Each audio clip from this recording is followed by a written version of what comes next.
لا إله إلا الله.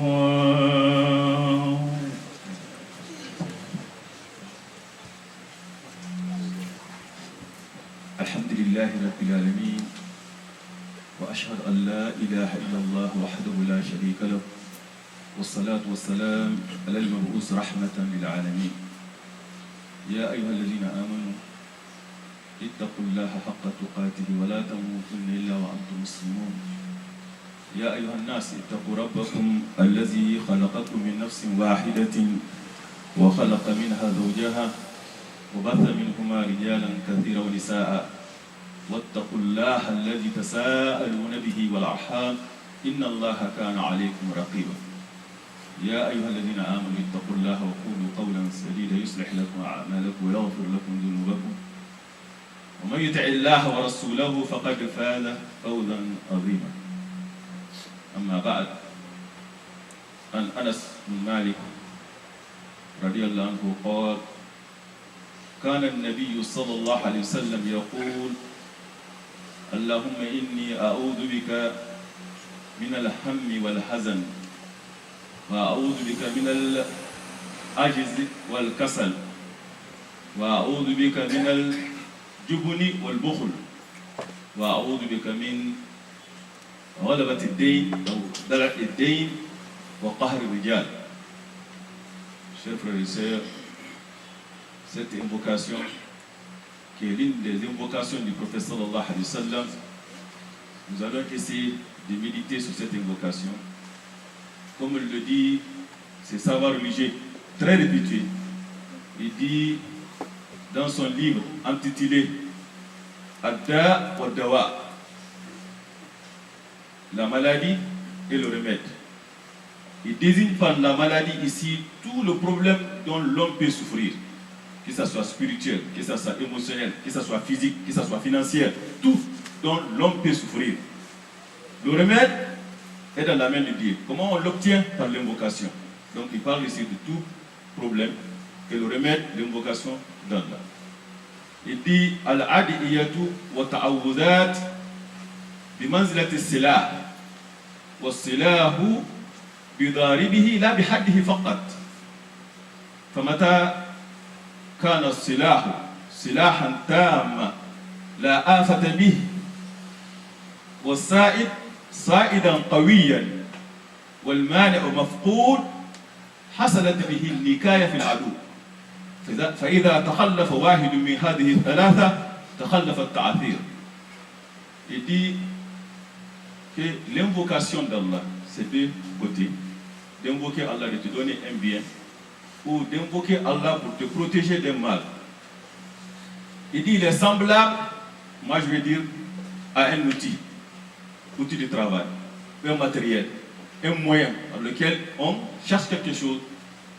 Et la performance de cet outil ne se résume pas seulement, uniquement sur l'efficacité de l'outil, mais ça dépend aussi de la main qu'il utilise.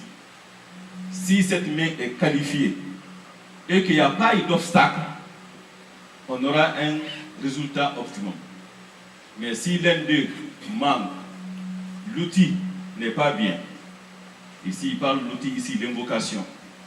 Car si l'invocation est entachée par l'association ou at-ta'addi fi du'a, et la personne qui invoque, c'est la personne qui l'utilise, n'est pas qualifiée. Ça veut dire vraiment il n'a pas respecté les règles et qu'il y a un obstacle. Et ça, on le voit dans un hadith du prophète sallallahu alayhi wa sallam quand il dit Inna Allah tayyibun la yaqbal illa tayyiba. وإن الله أمر المؤمنين بما أمر به المرسلين فقال يا أيها الرسل كلوا من الطيبات واعملوا صالحا. Dieu le Très Haut a ordonné les croyants exactement de ce qu'il a ordonné les envoyés. Il dit oh vous les messagers, vous les envoyés, mangez de ce qui est licite et œuvrez salutairement. Dans le bon sens. Et ça c'est très important. Ce qu'on mange doit être bon. La manière dont on obtient cette subsistance doit être aussi licite.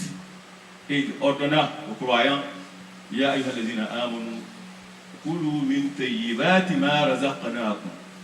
Mangez de bonnes choses de ce que nous vous avons octroyé. Et il cita pour exemple, فذكر رجلا يطيل السفر ويمد يده إلى السماء يا رب أشعث وأغبر ومطعمه حرام ومشربه حرام وغذي بالحرام فأنى يستجاب له. Il donne un exemple pour simplifier, pour que nous pouvons comprendre ce qu'il veut dire. Un homme en long voyage, avec les cheveux mal peignés, poussiérier, lever les mains vers le ciel, et on sait très bien qu'il a réuni ici 3 causes de l'exaucement d'une invocation. Da'watul Musafir, Mustajab. Il est Musafir. Le voyageur, quand il invoque, Dieu exauce son invocation. Lui, il est voyageur.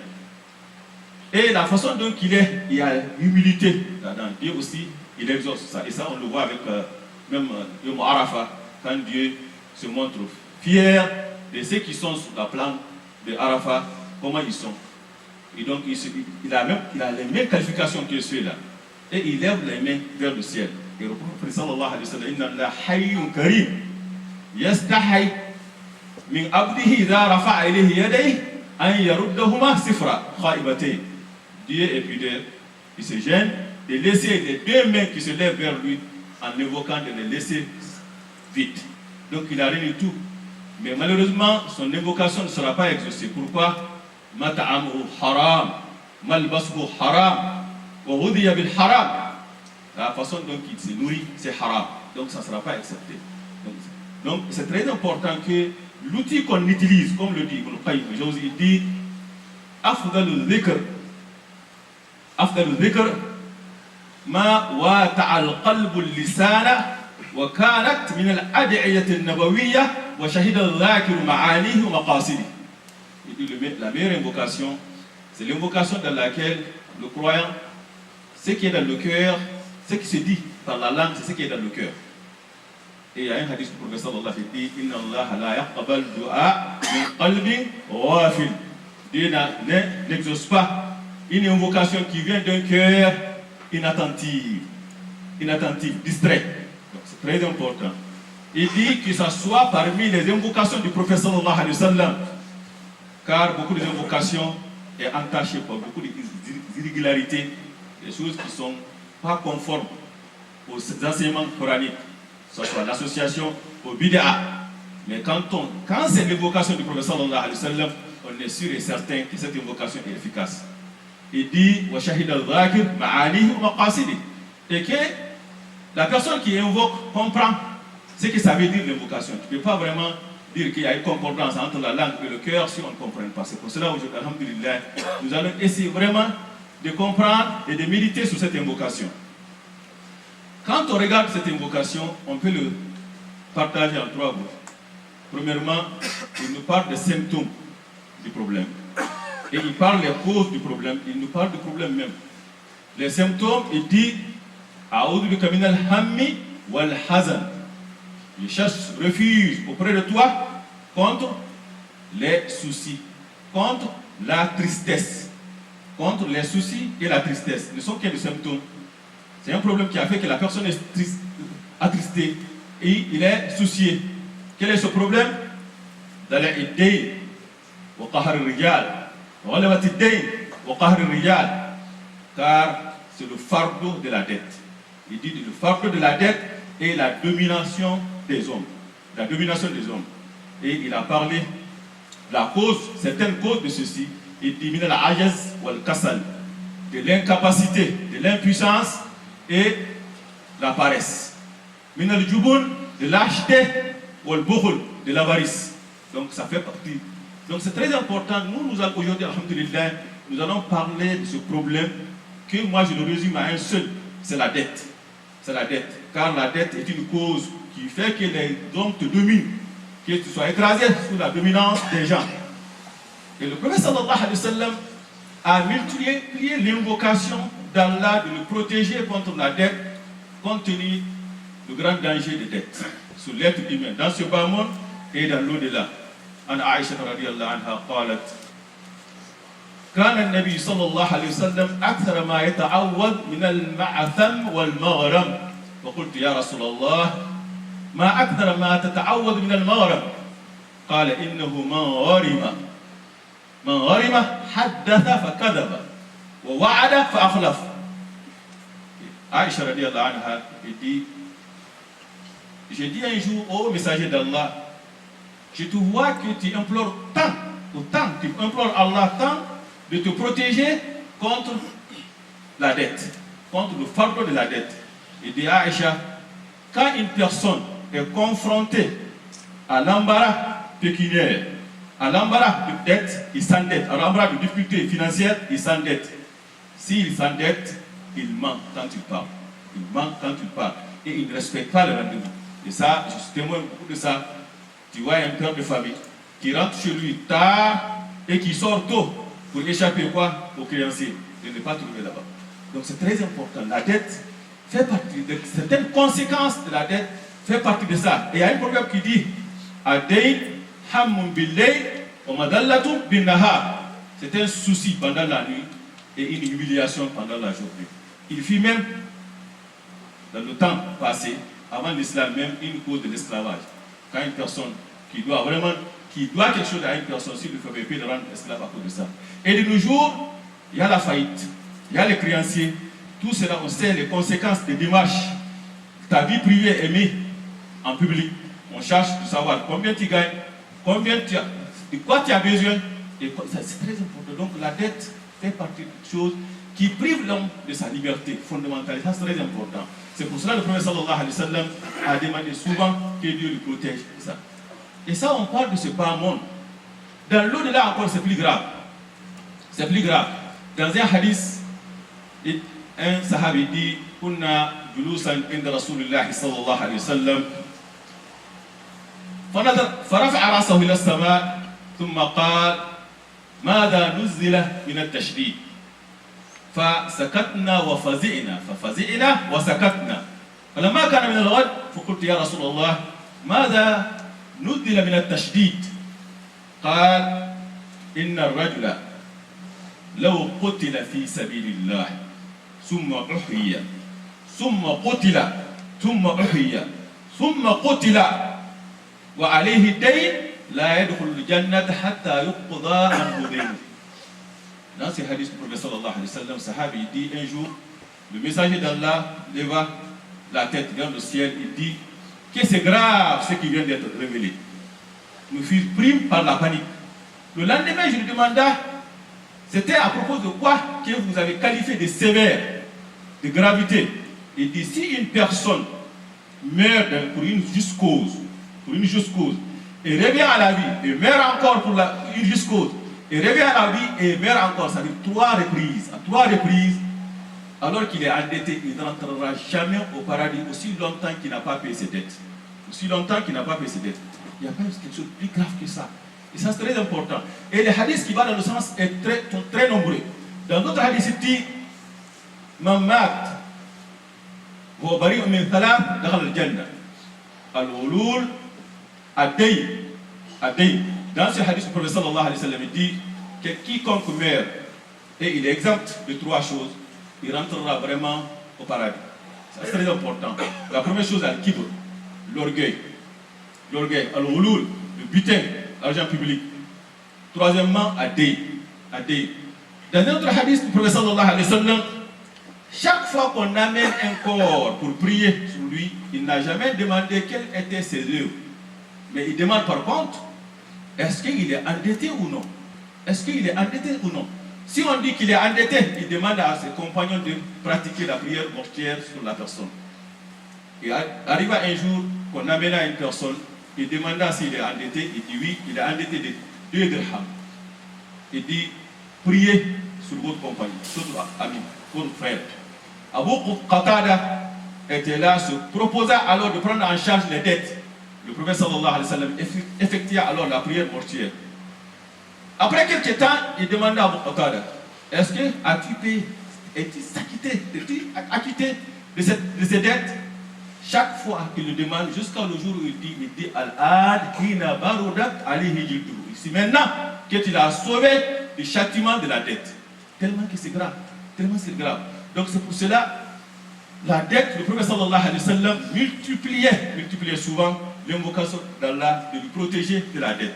Et les causes, parmi les causes qu'il a citées, Al-Ajiz ou Al-Kasar, c'est l'impuissance. L'impuissance et la paresse. La différence entre, il y a un dénominateur commun entre les deux, c'est l'inaction. Quelqu'un qui est impuissant, il ne peut rien faire. Par la maladie, par d'autres choses.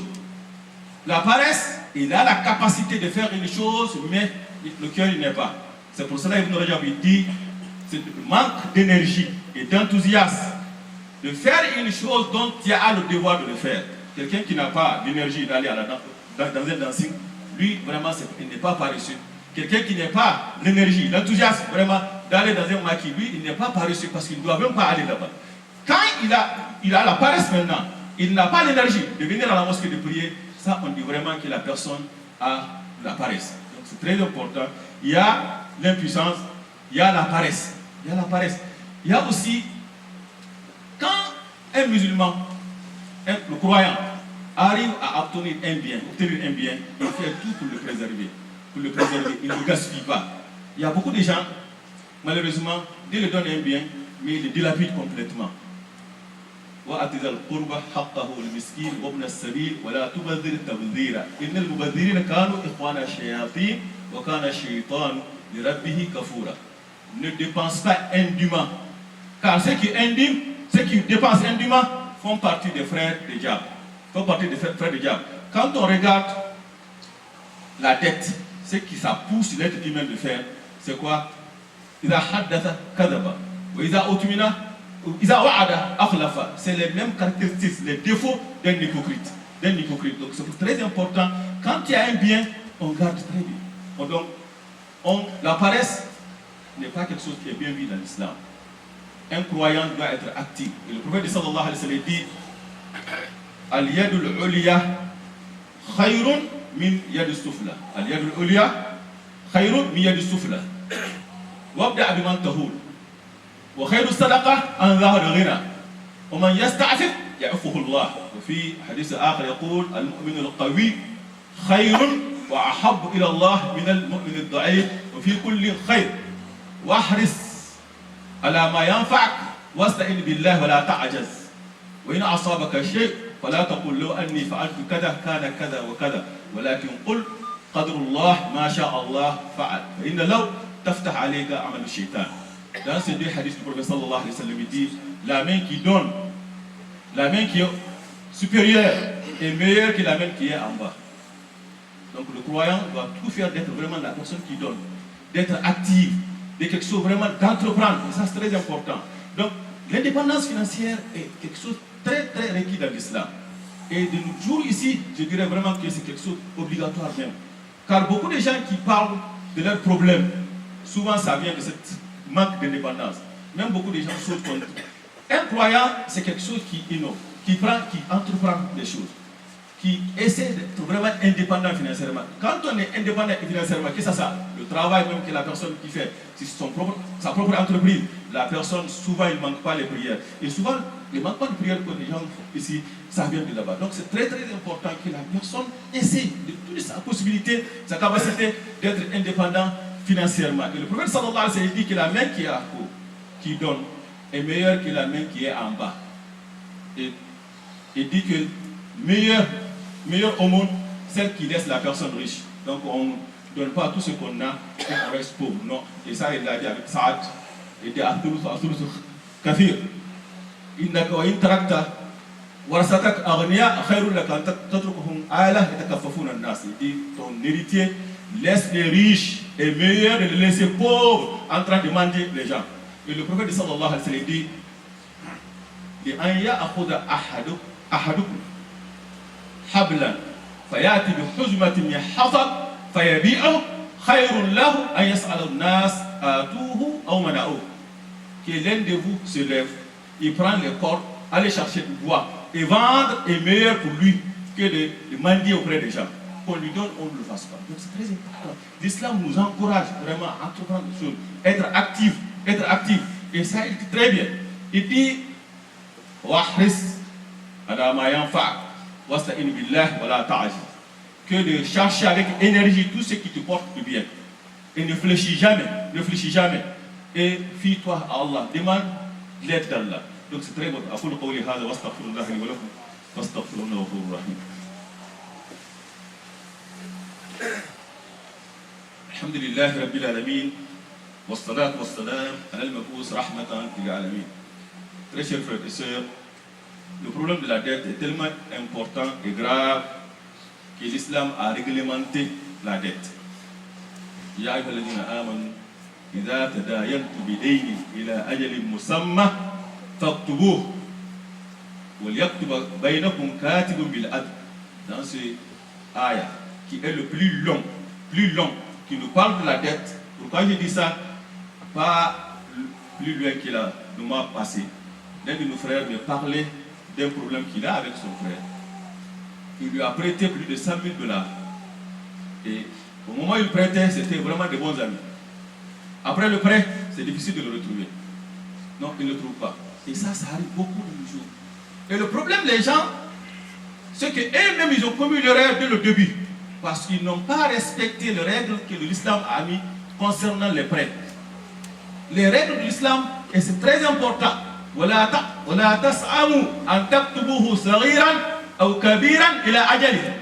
Il dit, ne omettez jamais d'écrire tout ce qui concerne le prêt, que ça soit minime ou grand. Non, c'est très important. Dans l'islam, il dit, quand vous contractez une dette, que inscrite, l'écrit, ça c'est très important. Et vous prenez deux témoins. Donc c'est très important. Quand c'est minime, on peut le faire par chèque, oui. Mais quand c'est beaucoup, c'est pas seulement le chèque, il faut aller sur le notaire. Si la personne te dit, c'est une question de confiance, c'est pas une question de confiance, c'est une question de respecter les recommandations divines. Et ça c'est très important. Ça aide même la personne qui te prête, car ça ferme toutes les portes du Satan. Mais quand tu donnes l'argent à quelqu'un, sans écrire, sans témoin, toi-même, tu as failli. Tu n'as pas respecté le règlement. Et ça, beaucoup de problèmes qu'on a ici, ça vient de là-bas. Des gens qui veulent entreprendre des choses. Je connais des femmes qui ont mis des petites entreprises et souvent à la fin, ils disent qu'ils ont déclaré faillite. Tu leur demandes pourquoi, ils disent que c'est des dettes impayées. Ils donnent à ceci, ils donnent à celle-là, ils donnent à ceci, mais personne ne paye et ça tourne. Et ça, pourquoi? Parce que dès le début, les règles n'ont pas été respectées. Dans l'islam, on demande, quand on contracte une dette, quand on prête une personne une dette, c'est le Coran qui le dit, que vous cherchez un script. Si